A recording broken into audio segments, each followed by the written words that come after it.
এই প্রচন্ড শীতের মধ্যে আমার ঘুম থেকে উঠে সকালবেলা মানে নাস্তা তৈরি করাটা তো অনেক কষ্টের। তার মধ্যে দুপুরবেলায় ঠান্ডা পানি ধরে মানে রান্না করাটা কি যে কষ্টের, মানে এটা শুধু একমাত্র ঘরের মহিলারাই বুঝবেন আরকি এই কষ্টটা।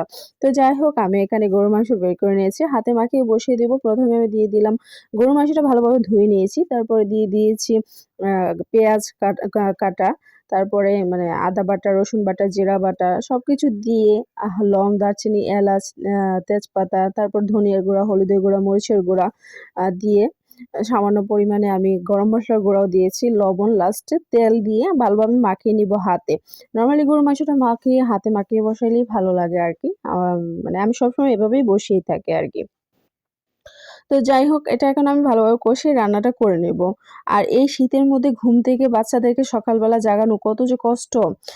তো যাই হোক, মানে একটার সাথে আরেকটা তো অলরেডি জেগেই যায়। বড়টা স্কুলে যেতে হয় সকালবেলা এই কুয়াশার মধ্যে।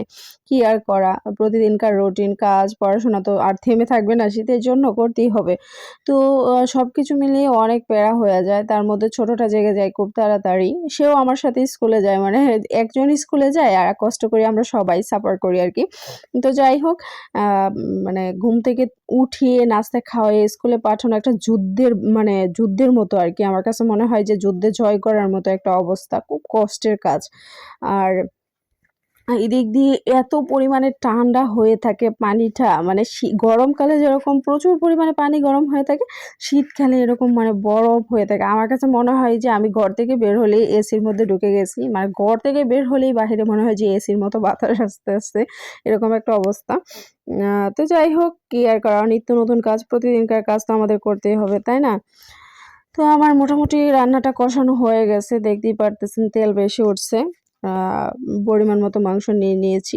আমার কাছে মনে হয় মাছ রান্না করার চেয়ে মাংস রান্না করা একেবারেই ইজি। সবকিছু গোছগাছ করে নিলে হাতে মাখিয়ে বসিয়ে দিলেই মানে হয়ে যায় আরকি। আর মাছ রান্না করা একটা প্যারা। মাছ ভাজতে হয়, ভালোভাবে মাছটাকে ধুইতে হয় অনেকক্ষণ। তো সেই ক্ষেত্রে দেখা গেছে অনেকক্ষণ পানিটা হাতাইতে হইতেছে। অন্য দিক দিয়ে মাছ ভেজে তারপরে রান্না করতে হয়, তরকারি কুটা-বাছা সবকিছু মিলে আমার কাছে মাছ রান্না করাটা একটু প্যারাই হয়ে যায়। মাংসটা ইজি মনে হয়, যেকোনো মাংসই আরকি। মুরগির মাংসটা ইজি মনে হয়। তো যাই হোক, সবাই ভালো থাকবেন, সুস্থ থাকবেন। সবাইকেই আল্লাহ হাফেজ।